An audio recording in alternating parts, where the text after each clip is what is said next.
Bismillahirrahmanirrahim. Welcome to our 17th webinar related to research and fundamentals of Pakistan economy. आज के इस webinar के अंदर we will try to discuss कि जो अगस्त के महीने के अंदर डेवलपमेंट्स हुई हैं उनको डिस्कस करेंगे। IMF से रिलेटेड जो चीज़ें हुई हैं, मार्केट की परफॉर्मेंस क्या रही है, रिजल्ट सीजन था उसके अंदर स्टॉक्स की परफॉर्मेंस और मार्केट जो सेक्टर वाइज परफॉर्मेंस है वो क्या रही है। और इसके अलावा लास्ट में हम लोग जो अगला जो महीना है सितंबर का महीना है उसके जो है वो आउटलुक को डिस्कस करेंगे। सबसे पहले अगर जो है वो अगस्त के महीने की बात की जाए तो काफ़ी जो हैपनिंग रही है इस महीने के अंदर related to politics economy. Major चीज़ जो पूरे महीने के अंदर थी वो IMF से रिलेटेड ही चीज़ें थी, जिसके अंदर लोगों की एक्सपेक्टेशन ऑब्वियसली मार्केट से थी कि इस महीने हम IMF के अंदर आ जाएंगे। तो उसी चीज़ को मार्केट ने भी इनकॉर्पोरेट किया और ऑलमोस्ट 6% का रिटर्न है मार्केट का इस महीने में। Overall average traded value improve हुई है, वॉल्यूम 300 मिलियन शेयर से ऊपर है, पिछले महीनों से बेहतर है इस महीने के अंदर। तो एक ओवरऑल अच्छा महीना स्टॉक मार्केट के लिए रहा है। काफ़ी तक जो है महीनों के बाद मार्केट की क्लोजिंग भी जो है वो पॉजिटिव आई और 2000 पॉइंट से ज़्यादा मार्केट ने इस महीने में गेन किया। तो सबसे पहले अगर इकोनॉमी वाइज देखा जाए तो सब जो चीज़ें थी वो ऑब्वियसली जो सबसे मेजर चीज़ थी मार्केट के लिए वो यही थी कि पाकिस्तान के ऊपर जो कंसर्न्स थे रिलेटेड टू डिफॉल्ट प्रीमियम और जो डिफॉल्ट के वाले से चीज़ें चल रही थी तो उसके लिए ज़रूरी था कि IMF प्रोग्राम के अंदर जो है वो हमारी जो है वो एंट्री हो जाए। तो सक्सेसफुली IMF प्रोग्राम के अंदर एंट्री हुई है। पोस्ट IMF प्रोग्राम अभी जो हमें तकरीबन $1.1 बिलियन मिलेंगे। एक साल के लिए IMF ने हमारा जो प्रोग्राम का टेनर है उसको इंक्रीज किया और 500 मिलियन से उसका अमाउंट को भी इंक्रीज किया। तो IMF हो गया। अब जो नेक्स्ट जो चीज़ है वो जो फॉरेन एक्सचेंज रिजर्व के हवाले से आनी है, वो यही है कि जो पार्टनर हमारे जो फ्रेंडली कंट्रीज हैं जिसके अंदर सऊदीया है, कतर है, UAE, यहाँ से जो इन्वेस्टमेंट्स आनी थी आई थिंक अब वो जो है वो मटेरियलाइज होंगी अगले कुछ दिनों के अंदर। तो ये एक चीज़ तो ये देखने वाली है पोस्ट IMF प्रोग्राम। स्टेबिलिटी जो रुपी के अंदर आनी है उसको हम डिस्कस करेंगे अभी आगे भी। उस चीज़ को देखना होगा कि वो कितने हद तक जो है वो स्टेबल रहती है। इसके अलावा जो अब करंट सिचुएशन है फ्लड के हवाले से पूरे मुल्क के अंदर, तो वो काफ़ी चैलेंजिंग है। तो एक तरह से वो नया चैलेंज है जो कंट्री के लिए है और उसने काफ़ी जो इकोनॉमिक फंडामेंटल्स हमारे उनको भी वीक किया है। और गोइंग फॉरवर्ड जो कंसर्न है एग्रीकल्चर ग्रोथ के हवाले से जिसका ओवरऑल GDP ग्रोथ के ऊपर भी काफ़ी नेगेटिव इम्पैक्ट आएगा, तो वो काफ़ी हाईलाइट हो गई। सिमिलरली जो इन्फ्लेशन के हवाले से है उसका एक इम्पैक्ट जो आना है अगले महीनों के अंदर, तो वो काफ़ी सिग्निफिकेंट हो सकता है अगर शॉर्टेज या सप्लाई साइड कंसर्न हमारे थोड़े से प्रोलॉन्ग होते हैं। इसके अलावा जो मॉनेटरी पॉलिसी रही है इस महीने वो हमने देखी कि स्टेटस को मेंटेन किया स्टेट बैंक ने, और वो मेजॉरिटी कंसर्न स्टेटस को ही का था इस बार, क्योंकि ऑलरेडी 7% से इंक्रीज करके 15% पे आगे ऑलमोस्ट डबल हो चुके हैं हमारे इंटरेस्ट रेट। यहाँ पे ज़रूरी है कि अब यहाँ पे स्टेबिलिटी आए और देखेंगे जो इंटरेस्ट रेट का इम्पैक्ट है वो एक्चुअल में कॉर्पोरेट्स के ऊपर या हमारे LSM के ऊपर क्या आ रहा है। तो LSM के अभी तक जो नंबर्स हैं वो तो वीक होना शुरू हुए हैं, इसका मतलब है थोड़ी सी टाइटनिंग का इम्पैक्ट आना शुरू हो गए और गोइंग फॉरवर्ड और भी आएंगे। जो जिस तरीके से अभी जो फ्लड सिचुएशन है उसके बाद जो कंपनीज के नंबर आने हैं, सीमेंट सेल्स हो गई, फर्टिलाइजर सेल्स हो गई, ऑटोमोबाइल्स हो गए, OMC सेल्स हो गई, तो इन तमाम के नंबर जो है वो काफ़ी वीक हो सकते हैं। तो अब चलते हैं अपनी प्रेजेंटेशन की जानिब। प्रेजेंटेशन के अंदर वी विल ट्राई के जो मेजर चीज़ें हैं उन्हीं को जो है वो हम लोग जो है वो एड्रेस करें। तो उसमें जो है सबसे पहले अ, अगर इसके हवाले से बात की जाए कि हाईलाइट जो मैंने डिस्कस किया आई थिंक ये हम मेजॉरिटी कवर कर चुके हैं। इसके अंदर जो सबसे एक इम्पॉर्टेंट चीज़ है वो देखनी होगी वो हमारी ऑयल प्राइसेस के हवाले से है। उसके ऊपर एक बड़ी अच्छी डेवलपमेंट हुई है, वो यही कि जो ईरान है, ईरान के हवाले से ये आ रहा है कि ईरान के जो डील है US के साथ वो नियर टू कंप्लीट है या ऑलमोस्ट हो चुकी है। तो उसकी वजह से ईरान की जो सप्लाई है इंटरनेशनल मार्केट के अंदर आ जाएगी। ऑयल प्राइसेस के अंदर काफ़ी प्रेशर आया पिछले 2 दिन के अंदर, और हमने देखा तकरीबन जो है वो $8-10 के करीब ऑयल प्राइसेस नीचे आ गए। तो एक बहुत अच्छी खबर है हमारी इकोनॉमी के लिए कि अगर फर्दर ऑयल जो है वो ये ईरान की सप्लाई एक्चुअल में उसमें आती है इंटरनेशनल मार्केट के अंदर तो ऑयल प्राइसेस जो है वो नीचे आएंगे। तो ओवरऑल हमारे जो करंट अकाउंट है उसके लिए एक काफ़ी जो है वो पॉजिटिव खबर ये है। इसके अलावा अगर नेक्स्ट के ऊपर आए तो मार्केट परफॉर्मेंस जो मैंने इनिशियली डिस्कस की कि इस महीने हमने देखा ओवरऑल ट्रेडेड वैल्यू भी मार्केट की बेहतर रही है as compared to previous $43 million की रही है। इसके अलावा जो है गैस के अंडर का रिटर्न 6% के करीब रहा है। ओवरऑल वॉल्यूम जो है तकरीबन 334 मिलियन शेयर्स के रहे हैं, जो पिछले कई महीनों से ज़्यादा है। बट जो हमारी मार्केट कैपिटलाइजेशन है वो ऑलमोस्ट फ्लैट, ये $32 बिलियन के करीब है। सेक्टर वाइज रिटर्न को देख लेते हैं। सेक्टर वाइज रिटर्न के अंदर जो मेजर आउट परफॉर्म किया है वो ऑटो पार्ट्स ने किया है। इसके अलावा मेजर सेक्टर्स के अंदर cements, refineries, transport, engineering, glass, almost सभी सेक्टर ने अगस्त के महीने के अंदर जो है वो एक अच्छी परफॉर्मेंस दी है। और इसी वजह से मार्केट की क्यूमुलेटिव परफॉर्मेंस भी जो है वो इस महीने बेहतर ही रही।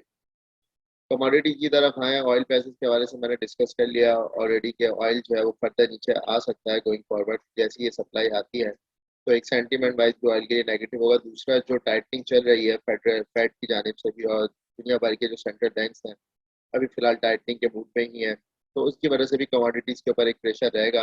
I think demand side pressure में रहेगी और उसकी वजह से ऑयल प्राइसेस नीचे आ सकती है। बट क्योंकि यूरोप के अंदर काफ़ी एनर्जी के कंसर्न हैं, वहाँ पे काफ़ी शॉर्टेजेस हैं गैस के हवाले से, तो जो कोल है उसकी प्राइसेस नीचे नहीं आ रही है।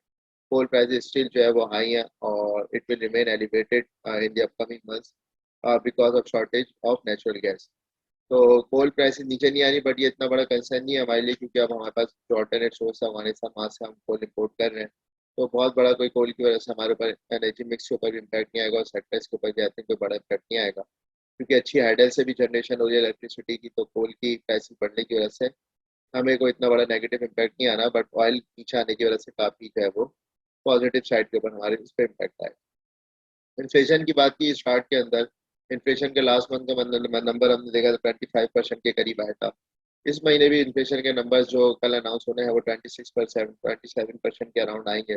और मंथ ऑन मंथ इन्फ्लेशन फिलहाल नीचे नहीं आ रही है, फूड प्राइसेस के ऊपर है और जो फ्यूल इन्फ्लेशन है, इसके अलावा जो हमारी पावर है उसके वजह से जो इन्फ्लेशन आ रहा है हमारा, तो वो काफ़ी हाई है। तो अभी फिलहाल इन्फ्लेशन नीचे नहीं आ रहा, 24-25% के करीब एवरेज इन्फ्लेशन रहेगा अगले 2-3 महीने। और ये इसका वन ऑफ भी इम्पैक्ट आ सकता है, जो वेजिटेबल प्राइसेस के अंदर हम देख रहे हैं एक स्पाइक, तो ये 27-28% के करीब भी जा सकता है। तो मॉनेटरी पॉलिसी के हवाले से यही है कि स्टेट बैंक ने अपनी मॉनेटरी पॉलिसी के अंदर कहा है कि हम जो है वो टाइटनिंग अभी फिलहाल ओवर नहीं हुई और इन्फ्लेशन के नंबर्स और डाटा ड्रिवन मॉनेटरी पॉलिसी होगी। तो गोइंग फॉरवर्ड इन्फ्लेशन बढ़ता है और अगर उसको कैटर किया जा सकता है हाई इंटरेस्ट रेट से, तो स्टेट बैंक जरूर इस चीज़ को फोकस करेगा। और अगर दुनिया भर में इंटरेस्ट रेट बढ़ते हैं तो हमें भी यहाँ पर इंटरेस्ट रेट को फर्दर बढ़ाना ही पड़ेंगे अपनी करेंसी को जो है वो सपोर्ट करने के लिए। तो ये रियल इंटरेस्ट रेट की अभी फिलहाल सूरत हाल है। अभी हम लोग जो है वो नेगेटिव रियल इंटरेस्ट रेट के अंदर है, तकरीबन 9% के करीब हो गया है, क्योंकि 25% का इन्फ्लेशन है और 15% पॉलिसी रेट है, तो तकरीबन हम 10% अभी नेगेटिव जो है वो खड़े हैं। तो अभी नेगेटिव रियल इंटरेस्ट रेट दुनिया भर के अंदर है, अभी 4-5% ऑन एवरेज सभी negative real interest rate carry कर रहे हैं, क्योंकि जो ये स्टॉक है वो टेम्पररी है। तो इसी वजह से अभी सबने अपने नेगेटिव इंटरेस्ट रेट रखे हैं, चाहे यूरोप की बात करें, यूएस की बात करें या दीगर जो एशियन कंट्रीज है उनकी बात करें, तो अभी फिलहाल जो फिनोमिना है वो नेगेटिव रियल इंटरेस्ट रेट का ही है। और पाकिस्तान एवरेज से ऊपर है, तकरीबन 3 से 4% की एवरेज है, हम लोग अभी 9% पे हैं। और अगले 2-3 महीनों में ये एवरेज हमारी कम हो जाती है, प्रोवाइडेड कि फ्लड की वजह से कोई बहुत बड़ा इम्पैक्ट इन्फ्लेशन के ऊपर नहीं आता। तो एक्सचेंज रेट के अंदर फिलहाल स्टेबिलिटी नजर आती है, क्योंकि अच्छे फॉरेन जो है वो फ्लोज आने हैं। और रियल इफेक्टिव एक्सचेंज रेट भी अभी जुलाई के अंदर जो नंबर्स आए हैं वो 93 के ऊपर है, तो आई थिंक कोई इतना बड़ा भी यहाँ से डेप्रिसिएशन नजर नहीं आती। डिमांड सप्लाई का इशू था करंट अकाउंट के अंदर, तो उसी वजह से कि हमारे ऊपर प्रेशर था करेंसी के अंदर। करंट अकाउंट बैलेंस जो लास्ट मंथ का आया है वो भी $1.2 बिलियन आया है। आई थिंक ये स्टिल हाई है और अगले महीनों के अंदर ये मजीद कम होगा, क्योंकि ऑयल की जो डिमांड है वो कम होगी। और बट जो फूड कमोडिटीज अगर हमें इम्पोर्ट करनी पड़ती हैं तो उसकी वजह से हमारे करंट अकाउंट बैलेंस जो है वो प्रॉब्लम में आएगा और ये वापस से जो $1 बिलियन से ऊपर हो सकता है। बट क्योंकि करंट ट्रांसफर्स वगैरह में पैसे आने हैं जो फ्लड से रिलेटेड हम लोग जो प्रेशर कैरी कर रहे हैं, तो उसकी वजह से एक हमें जो है वो सपोर्ट मिल सकती है करंट अकाउंट के अंदर। इसके अलावा रेमिटेंसेस भी जो है वो बढ़ सकते हैं अगले दिनों के अंदर। तो रेमिटेंसेस क्योंकि यहाँ पे जब रिहेबिलिटेशन होनी है तो बाहर में जो लोग रहते हैं तो वहाँ से इनको हमारे पास आ सकता है। तो ये जो ट्रेड गैप है हमारा इंपोर्ट एक्सपोर्ट्स का, आई थिंक ये फिलहाल इसी लेवल के ऊपर रहेगा, क्योंकि एक्सपोर्ट्स पे भी हिट आएगी हमारी। कॉटन काफ़ी डैमेज हुई है, ऑलमोस्ट 30% के करीब अभी जो करंट एस्टिमेट्स हैं उसके कि 30% हमारी कॉटन जो है वो हिट हुई है। तो वहाँ से हमारी एक्सपोर्ट्स के ऊपर हिट आएगी। इम्पोर्ट्स जो अभी इनिशियली तो कम होगी, बट अगले महीनों के अंदर इम्पोर्ट्स में आई थिंक ये फूड इम्पोर्ट्स है उसका जो रेट है वो बढ़ जाएगा। तो ये लास्ट मंथ के नंबर थे आई थिंक, बट ये रेलिवेंट है अभी फिलहाल, क्योंकि अब जो चीज़ें चेंज हो रही हैं उसको देखते हुए लगता है यही है कि अभी फिलहाल हमारा ट्रेड बैलेंस कम तो हुआ है, मगर ये बहुत ज़्यादा अभी इसके अंदर कमी की जो है ना वो उम्मीद नहीं की जा सकती। इसी तरीके से जुलाई के नंबर्स हैं, जो हमने यहाँ पे हमारी जो एक्सपोर्ट्स थी, वो लगता है कि यहाँ पे कॉटन के अंदर हमें एक हिट आनी है। इसके अलावा जो दूसरे ग्रुप्स हैं उसके अंदर भी हमें थोड़ी सी हिट आ सकती है। स्टेट बैंक के रिजर्व जो लो होके तकरीबन $7.8 बिलियन के ऊपर आए थे, वो अब ग्रेजुअली इंक्रीज होंगे, क्योंकि फ्लोज आने हैं, आगे आईएमएफ के पैसे भी आने $1.1 बिलियन। so नेक्स्ट वीक के अंदर आई थिंक ये वापस से 8 बिलियन 9 बिलियन, और जो स्टेट बैंक के अपने जो नंबर है उसके हिसाब से $16 बिलियन तक जो है वो स्टेट बैंक के रिजर्व चले जाएंगे by the end of FY 23। Similarly remittances की मैंने बात की, तो अगले महीनों के अंदर हमें लग रहा है कि रेमिटेंसेस के अंदर कुछ ग्रोथ आ सकती है, 2.5 से बढ़ के वापस $3 बिलियन तक भी जो है वो हमारा मंथली रेमिटेंस आ सकता है इस महीने के अंदर। तो ये था ओवरऑल जो इकोनॉमी की परफॉर्मेंस रही है अब पूरे महीने, और आगे की जो हमने चीज़ों को डिस्कस किया। कमिंग टुवर्ड्स द PSX, तो जो रिजल्ट सीजन रहा इस महीने के अंदर, उसके अंदर हमने देखा कि जो मेजर जो हिट आई है कंपनीज को वो सुपर टैक्स के ही हवाले से आई है, और ज़्यादातर कंपनीज की जो क्वार्टर क्वार्टर बेसिस के ऊपर अर्निंग्स गिरी है वो सुपर टैक्स का एक इम्पैक्ट है। तो इसी वजह से जो ओवरऑल प्रॉफिटेबिलिटी है उसके अंदर आपको डिक्लाइन नजर आएगा, बट जो सेल्स हैं जो मार्जिन हैं आई थिंक वो इतने ज़्यादा नहीं गिरे, वो स्टेबल हैं। तो वो उनको देखना चाहिए अभी, और अगर अर्निंग्स को देखना है तो PBT को देखना चाहिए कि वो वहाँ पे जो है वो कंपनी की परफॉर्मेंस क्या रही। तो सेक्टर वाइज अगर देखें, तो ओवरऑल PSX की profit 17% year on year basis के ऊपर गिरी है, और इसके अलावा 39% क्वार्टर क्वार्टर भी इसके अंदर डिक्लाइन है। ऑलमोस्ट क्वार्टरली बेसिस के ऊपर ऑलमोस्ट सभी सेक्टर्स के अंदर डिक्लाइन है, आप देख सकते हो एमसीज के अंदर 23%, बैंक्स के अंदर 58%, इसके अलावा फर्टिलाइजर सीमेंट्स ऑलमोस्ट सभी सेक्टर्स के अंदर हमने डिक्लाइन देखा है। ईयर ऑन ईयर बेसिस के ऊपर तकरीबन 17% का डिक्लाइन। तो बहुत ज़्यादा डिटेल्स के अंदर सेक्टर्स को डिस्कस करने का फायदा नहीं है, क्योंकि ऑलमोस्ट जो सभी कंपनीज के ऊपर एक ही जैसे सुपर टैक्स का इम्पैक्ट है, और सभी की अर्निंग सेट हुई है, उसी वजह से जो है वो डिविडेंड के ऊपर भी बहुत सारी कंपनीज ने इस दफ़ा डिविडेंड भी अनाउंस की है, जिनकी अर्निंग्स काफ़ी स्टेबल थी पिछले उसमें, या स्टेबिलिटी थी डिविडेंड्स के अंदर, तो वो जो है उसके ऊपर उसका इम्पैक्ट है। ये ENP सेक्टर है, इसके अर्निंग्स में आप देख सकते हैं कि अभी फिलहाल जो है कुछ कंपनीज के रिजल्ट्स के अंदर आने हैं, सिर्फ एक POL का रिजल्ट आया है, तो उसके अंदर उसकी प्रॉफिटेबिलिटी तो बढ़ी है 41% से, और 18% क्वार्टर एंड क्वार्टर। बट जो है वो एक्सचेंज रेट, क्योंकि आपको पता है इनके लिंक है रेवेन्यू एक्सचेंज रेट से, तो एक्सचेंज रेट की वजह से इनका जो सुपर टैक्स का इम्पैक्ट था वो एक तरह से जो है वो ऑफसेट हुआ। तो बाकी अभी OGDC PPL के रिजल्ट्स आना बाकी है सेक्टर के अंदर, तो वो आएंगे तो उसके बाद ज़्यादा पिक्चर क्लियर होगी सेक्टर। सिमिलरली बैंक के ऊपर काफ़ी हिट आई है, क्वार्टरली बेसिस के ऊपर आप देख सकते हैं कि तकरीबन 54% का डिक्लाइन है, और ईयरली बेसिस के ऊपर भी तकरीबन 19% का जो है वो डिक्लाइन है। तो वो मेजर डिक्लाइन सुपर टैक्स की वजह से इम्पैक्ट है, सारी ही कंपनीज के ऊपर जो है वो इसका इम्पैक्ट आया है बैंकिंग सेक्टर के अंदर, क्योंकि इसके बजट के अंदर एडिशनल टैक्स भी लगाया था गवर्नमेंट ने, इसके अलावा सुपर टैक्स भी था, और ऑलरेडी हाई कॉर्पोरेट टैक्स ये पे करते हैं। तो MC सेक्टर की तरफ आए तो MC सेक्टर के अंदर काफ़ी ज़बरदस्त रिजल्ट रहा है, क्योंकि हम ऑयल प्राइसेस को हमने देखा बढ़ते हुए, तो PSO का रिजल्ट बहुत आउटस्टैंडिंग था, इसके अलावा APL का भी रिजल्ट बहुत अच्छा था। तो ऑलमोस्ट इनकी प्रॉफिटेबिलिटी 2-3 टाइम्स बढ़ गई है सारी कंपनी, मगर क्योंकि ये वन ऑफ थे, क्योंकि हायर इन्वेंट्री गेन्स की वजह से इनके रिजल्ट्स आए, तो आगे चल के इनके रिजल्ट्स इतने अच्छे नहीं होंगे, बट ओवरऑल स्टेबिलिटी नज़र आती है इनके रिजल्ट्स के अंदर। जो अगर वन और एक्सचेंज रेट को हटा भी दिया जाए तो अर्निंग्स आई थिंक इनकी जो है वो बेहतर रहेंगी, बट क्योंकि डिविडेंड के कंसर्न थे PSO में, तो PSO ने जो है वो मार्केट एक्सपेक्टेशन से कम डिविडेंड अनाउंस किया, बोनस भी दिया, तो इस वजह से उसकी प्राइस के अंदर एक प्रेशर आया, और अभी फिलहाल प्रेशर रहेगा जब तक ये कुछ इसके पे आउट्स बेहतर नहीं है। तो फर्टिलाइजर सेक्टर की बात करें तो वही हिट आई है, 38% क्वार्टर क्वार्टर प्रॉफिट्स कम हुए हैं, 25% ईयर ऑन ईयर बेसिस के ऊपर कम हुए हैं, और ऑलमोस्ट सभी कंपनीज के अंदर ये हिट आई, और वही इनके डिविडेंड को भी इम्पैक्ट किया, इफेक्ट का डिविडेंड जो था वो नहीं आया इस दफा because of super tax. Cement sector की तरफ आते हैं, तो सीमेंट सेक्टर के अंदर अभी कुछ कंपनीज के रिजल्ट्स आए हैं, तो उन कंपनीज की प्रॉफिटेबिलिटी ऑलमोस्ट ठीक है, स्टेबल ही है, कोई बहुत बड़ा भी इनके ऊपर इम्पैक्ट नहीं आया। जो एक्सपेक्ट किया जाता है कि कोल प्राइस की वजह से आएगा, इनके मार्जिन कम होंगे, ओवरऑल प्रॉफिटेबिलिटी इनकी ठीक रही है, बिकॉज के इन्होंने जो प्राइसेस को जो है वो और पास ऑन किया। बट आने वाले दिनों के अंदर काफ़ी चैलेंजिंग सूरत हाल है फ्लड की वजह से, तो आई थिंक स्टेज अगले 1-2 महीने तक फिलहाल स्लो रहेंगी। और फिर विंटर्स आ जाएंगे तो उसके अंदर भी एक डिमांड थोड़ी सी कम होती है, बट जो रिहेबिलिटेशन का प्रोसेस होगा फ्लड का, तो उसकी वजह से जो है वो सीमेंट और स्टील में मार्केट में जो है वो इंटरेस्ट हमें नजर आए। ऑटोज की तरफ आए तो ऑटोज के अंदर एशकार का रिजल्ट था, उसकी प्रॉफिटेबिलिटी बेहतर रही है। जो 236 क्वार्टर क्वार्टर जो है वो जंप आया, वो बिकॉज ऑफ हायर प्राइसेस ही की वजह से जो है वो इनके जंप आया। जरा पीएसएमसी की बात करें तो पीएसएमसी के जो है वो लॉस आया फर्स्ट हाफ के अंदर, और इनके जो है वो मार्जिन रिलेटिवली पिछली दफा से जो है वो ईयर ऑन ईयर बेसिस के ऊपर 24% कम हुए हैं, क्वार्टरली बेसिस के ऊपर बढ़ा है क्योंकि इन्होंने भी प्राइसेस को बढ़ाया था। बाकी स्टील सेक्टर को देखें तो स्टील सेक्टर के रिजल्ट्स के अंदर भी वही सिमिलर ट्रेंड है। क्वार्टरली बेसिस के ऊपर जो है वो डिक्लाइन है, अर्निंग्स के अंदर डेली बेसिस के ऊपर भी जो है वो फिस्कल ईयर के अंदर डिक्लाइन नजर आ रहा है। बट क्योंकि जिस तरह मैंने अभी फ्लड को डिस्कस किया, तो स्टील के अंदर एक अच्छी डिमांड आएगी और अगले जो क्वार्टर के रिजल्ट है वो हमें थोड़े से बेहतर नजर आए।